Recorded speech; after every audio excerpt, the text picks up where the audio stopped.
My name is Alice R. Speaks. I'm 28 years old, and until last year, I genuinely believed loyalty could save almost any relationship. I'm a software engineer in a mid-sized tech city. Quiet job, quiet personality, predictable routines. I used to think those were strengths. My fiancé, Ethan, eventually convinced me they were flaws. We met in college and dated for 4 years before getting engaged. I was the person who always showed up. When Ethan lost two marketing jobs, I covered rent and groceries. I paid for online courses so he could improve his skills. When his father had a medical emergency and the bills piled up, I sold my old car and helped his family. Family first, I used to say. I meant it. Ethan was outgoing, charming, impossible not to notice. He could turn a dull dinner into a party just by walking into the room. And then there was Rachel, my best friend since high school. Rachel was charismatic, reckless, constantly chasing something new. She borrowed money and forgot to repay it, canceled plans at the last minute, changed jobs whenever boredom hit. But she had been my friend for years. I trusted her. That was my mistake. During wedding planning, Ethan started changing. At first, it was subtle. Alice, Rachel understands adventure better than you do. Or, Rachel says we should stop overthinking everything and just live. I laughed those comments off. Then, Ethan started spending more time with her. Coffee runs, drinks, hiking trips to places Ethan and I had talked about visiting together.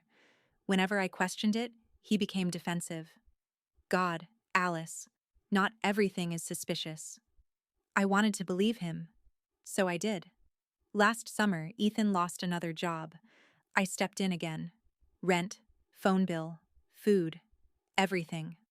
One night, after coming home tipsy from networking drinks with Rachel, he dropped onto the couch and murmured, "Rachel makes everything feel alive." I looked at him. "What does that mean?" He immediately snapped. "It means I had fun. Can I have one night without you analyzing everything?" I apologized. That still embarrasses me. 6 months later, I proposed. I thought commitment would stabilize whatever had started slipping between us. Instead, the ring seemed to make Ethan pull away faster. He complained to his family that I was financially stable, but emotionally boring. His mother laughed during one speakerphone conversation. "Men like Ethan need a little excitement, honey. Stability is wonderful, but spice matters too." I was sitting beside him. Nobody seemed bothered that I could hear. 2 months before the wedding, I decided we needed to reconnect. I cooked Ethan's favorite pasta carbonara. Candles, wine, no phones. He barely touched the food. Finally, I asked, "What's happening to us?" He put down his fork. His eyes filled with tears. But something about his expression felt rehearsed. "Alice, I don't know how to say this." My stomach tightened. "Then just say it." He looked directly at me. "It's not my fault I fell for Rachel." Everything inside me went silent. "What?" "It just happened." He started speaking faster. "She understands me in ways you don't. You're safe, predictable, reliable." Each word felt carefully selected to hurt. "But Rachel makes me feel alive." "How long?" He looked away. "Months." I stared at him. "While we were planning our wedding?" It started emotionally. And then? Silence. That was answer enough. I looked at the ring on his hand. "So cancel the wedding?" Ethan actually shrugged. "Probably." Then came the part I'll never forget. He leaned back and said, "Rachel is the upgrade, Alice. You've always been my safety net, but I need more than safe." I didn't scream. I didn't throw anything. I simply asked, "Does Rachel know?" Ethan smiled faintly. "She's waiting for me." That night, he left. I sat alone at the table until the pasta went cold. Then I deleted every photograph of us. The next morning, I called the venue. Wedding canceled. Photographer, canceled. Caterer, canceled. I ate thousands in deposits and considered every dollar tuition for the lesson. Then I blocked Ethan. I blocked Rachel. Phone, email, social media, everything. I disappeared from both their lives without one final argument. They thought I was devastated. They were right. What they didn't understand was that devastation wasn't going to make me chase them. It was going to make me rebuild. And 3 months later, Rachel showed Ethan exactly why trusting her had always been a mistake. The first few weeks after I disappeared were harder than I expected. I moved into a small studio across town.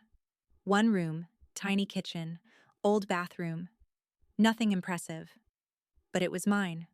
No photographs of Ethan. No wedding invitations. No Rachel dropping by whenever she wanted. Just silence.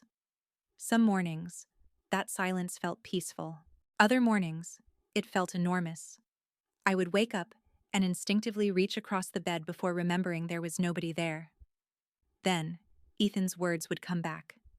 Safe. Predictable. Boring. Safety net. For a while, I questioned everything about myself. Maybe I had become too comfortable. Maybe working hard and building stability really had made me dull. Therapy helped destroy that lie. My therapist listened while I explained the relationship, the financial support, Rachel, the comparisons, all the things I had tolerated because I thought loyalty meant endurance. Finally, she said, Alice, being dependable isn't the problem. Staying where dependability is exploited is. That sentence stayed with me, so I rebuilt quietly. I started going to the gym every morning before work. I accepted the promotion I had previously turned down because Ethan didn't want to relocate or deal with my longer hours. I picked up freelance coding projects. I started reading again, science fiction mostly. I joined a weekend hiking group, which felt ironic considering Ethan had spent years telling me I was too cautious to enjoy adventure. Turns out I liked adventure just fine. I simply preferred not being mocked into it. I didn't date immediately. No rebound. No revenge boyfriend. I needed to learn what my life looked like when every decision wasn't filtered through Ethan's approval. Meanwhile, Ethan and Rachel apparently went public almost immediately. Mutual friends occasionally sent updates even though I never asked. Pictures from rooftop bars, weekend trips, captions about choosing passion. At first, seeing them together still hurt, then less, then almost not at all. 3 months after the breakup, the tone of those updates changed. A friend texted, "Heard about Ethan and Rachel? Things are getting ugly." I didn't ask. Details arrived anyway. Rachel had convinced Ethan to stop looking aggressively for another marketing job.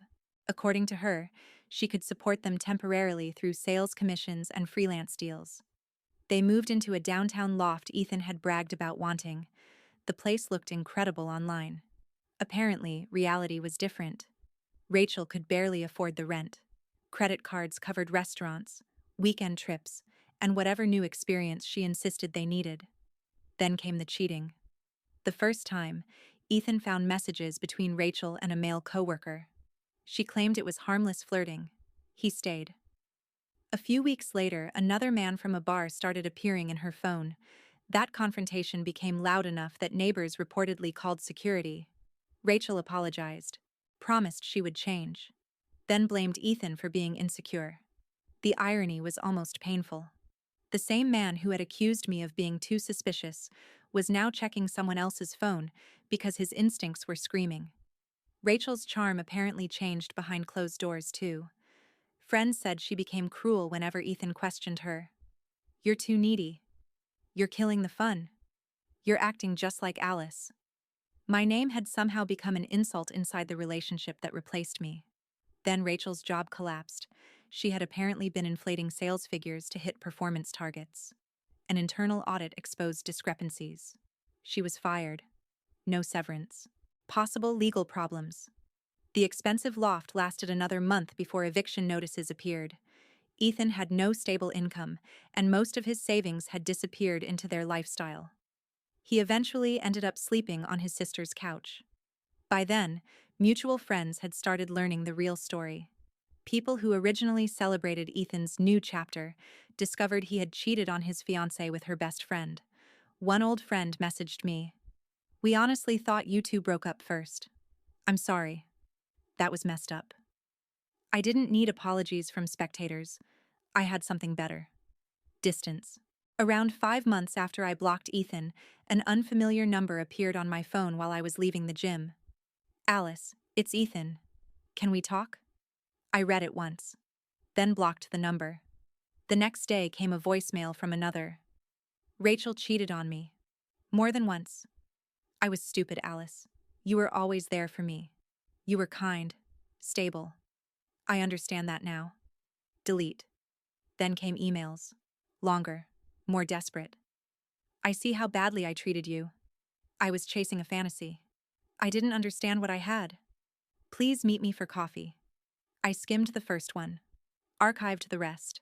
Then one subject line appeared that told me exactly where his head still was. Life is falling apart without you. Not. I'm sorry I destroyed you. Not.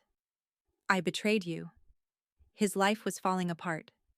And suddenly, the safety net he had thrown away looked valuable again. That was when I realized the real test wasn't whether Ethan regretted choosing Rachel. It was whether I had finally learned not to let his regret become my responsibility. Ethan didn't stop after the emails. If anything, my silence seemed to make him more desperate. Every few days, another number appeared. Alice, please.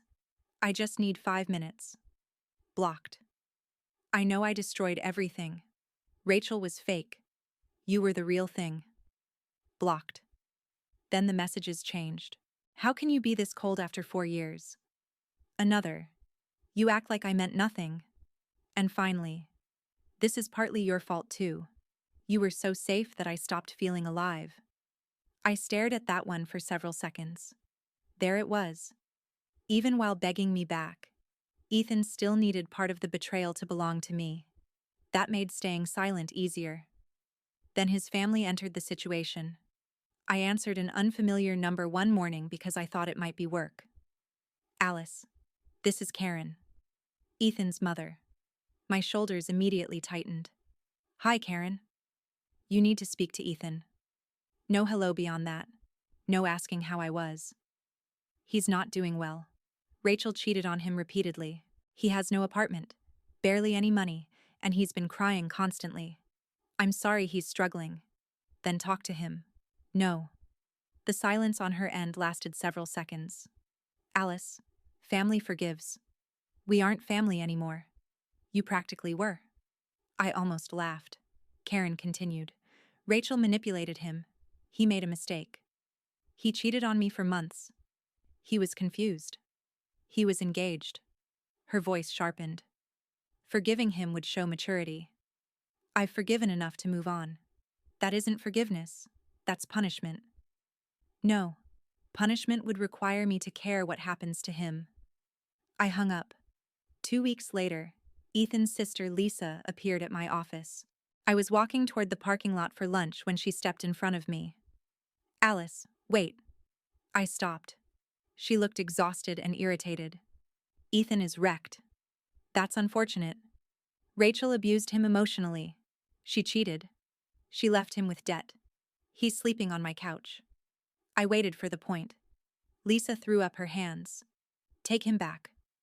I actually thought she was joking. You're serious? You loved him. He cheated on me with my best friend. And now he understands. That doesn't undo it. Lisa followed me toward my car. What, you're too good for him now? No. I unlocked the door. I'm just no longer available. You could fix him. That sentence stopped me. I turned around. Lisa, I spent 4 years fixing things for Ethan. His career, his bills, his confidence, his family emergencies. I'm done being useful enough to keep but not valuable enough to respect. She had no answer. I drove away. Ethan's messages became uglier after that. 1 minute. Please, Alice, I know what I lost. The next. You've become heartless. Then. I see you're doing well. Guess destroying me really worked out for you. I hadn't destroyed him. I had simply stopped rescuing him. Then one evening, while I was cooking dinner, someone started pounding on my apartment door. I checked the camera. Ethan. His hair was messy. His eyes were red. His shirt looked like he had slept in it. I opened the door only a few inches. Alice, thank God. What are you doing here? Please let me inside. No. His face crumpled. Rachel's gone. She cheated again. I lost the apartment. I'm in debt. I'm applying everywhere. But nobody's calling me back. I said nothing. I see it now. You were everything. No, Ethan. I love you. You loved having me available. That's not true. Then why did it take Rachel destroying you for you to understand my value? He opened his mouth. Nothing came out. Then the tears came. We can rebuild. I don't want to. His expression changed instantly. The sadness hardened. So that's it? Yes. You're really going to stand there while I have nothing? You chose this. Rachel seduced me. You chose her. She manipulated me. You chose her. His voice rose. You're enjoying this? No. I stayed calm. I'm just not participating. Then the old Ethan appeared. The one underneath the apology. You were always boring anyway. Safe, predictable. Maybe Rachel was right about you. I looked at him. Thank you. He blinked. For what? For reminding me why this door stays closed. I shut it. He kept pounding for another minute. Then I called building security. They escorted him out. That night, I sat alone in my apartment expecting my hands to shake. They didn't. I expected guilt. Nothing. What I felt was clarity. Ethan had begged, cried, blamed Rachel, blamed me, and called me cruel. But the second I refused to become his safety net again, his remorse disappeared. That told me everything. 7 months after the breakup, I saw him again at a mutual friend's wedding, and this time, there would be nowhere for either of us to hide from what we had become. 7 months after the breakup, I saw Ethan again at our mutual friend Mike's wedding. I had RSVP'd months earlier, long before I knew whether Ethan would be there. Part of me considered skipping it, but that felt too much like letting the past decide where I was allowed to exist. So I went. The wedding was at a garden venue outside the city. String lights hung between old trees, music drifted across the lawn, and people I hadn't seen in years stood around holding champagne and exchanging updates about jobs, marriages, and babies. I arrived alone. But I wasn't lonely. Work had taken off. The promotion was going better than I expected. My freelance coding projects had become a legitimate second income, and therapy had changed the way I understood myself. I even had a date planned the following week with Aaron, a graphic designer I had met through friends. He had called my steadiness refreshing. I almost laughed when he said it. There was a time when I believed stability was something I needed to apologize for. Then I saw Ethan. He stood near the cocktail area wearing a suit that looked slightly too expensive for someone I knew was still struggling financially. His sister Lisa hovered nearby. The moment Ethan noticed me, his entire expression changed. He crossed the lawn quickly. Alice. I took a sip of my drink. Ethan. He grabbed lightly at my arm. We need to talk. I stepped back. No, we don't. His eyes were already wet. Rachel is gone.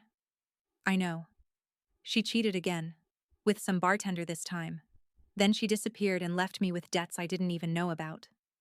I stayed silent. I'm living with Lisa. I'm applying for jobs. Everything is a mess. He looked at me like the devastation itself was supposed to be evidence. I finally understand. Understand what? You. His voice cracked. What I had. There it was. I was stupid. Rachel made everything feel exciting, but it was fake. You were real, stable, loving. Lisa stepped closer. Come on, Alice. He's suffered enough. I looked at her. He suffered consequences. She rolled her eyes. Don't be cruel. Ethan ignored her. Please take me back. No. His face fell. Alice, I'm begging you. I heard you. Then why? I looked directly at him. Because you chose Rachel. He flinched. You cheated on me. You lied for months. You compared me to her while I paid your bills and planned our wedding. I know. You told me she was an upgrade. His eyes dropped. You called me your safety net. I was wrong. Yes. He looked up quickly, hope flashing across his face. But understanding that now doesn't make me responsible for fixing what happened afterward. Lisa scoffed. People make mistakes. I turned toward her. A mistake is forgetting an anniversary. Ethan carried on a relationship with my best friend while wearing my engagement ring. She went quiet. Ethan wiped his eyes. I was manipulated. You participated. Rachel knew exactly what to say. And you still chose her. His sadness hardened slightly. So what? You're punishing me forever? No. I almost smiled. That's the part you still don't understand. I looked around at the wedding. The flowers, laughter, people celebrating commitment without fear. I'm not punishing you at all. Then what is this? Indifference. That word hit harder than anger ever could. Ethan stared at me. My career is going well. I have my own life. I have friends who don't make me earn basic respect. I'm meeting people who think stability is a strength instead of an insult. His jaw tightened. So you're dating? That's none of your business. His expression changed again. Anger now. This is unbelievable. I made you better, Alice. If I hadn't left, you'd still be that same boring woman hiding behind work. I nodded slowly. There he was. The real Ethan. The apology disappeared the second he lost control of the conversation. No, I said. You didn't make me better. I stepped closer just enough that he heard me clearly. You made me realize how badly I had been treating myself by staying with you. He went silent. Mike must have noticed the tension because security approached from the edge of the lawn. Lisa muttered something under her breath. Ethan looked at me one final time. You really don't care anymore? I thought about the cold carbonara, the canceled wedding deposits, Rachel, the empty studio, therapy. Every night I had rebuilt myself one piece at a time. No, I said quietly. Not the way you want me to. Security escorted Ethan and Lisa away without creating a scene. I turned back toward the reception. Someone handed me another drink. An old friend pulled me toward the dance floor. And I laughed. Actually laughed. Later that night, I drove home alone. But the car felt peaceful. No rage, no revenge, no lingering fantasy that Ethan would become someone different and somehow return what he had taken from me. He was just a person from an old chapter. And I finally understood that closure wasn't hearing him apologize. Closure was realizing his apology no longer mattered.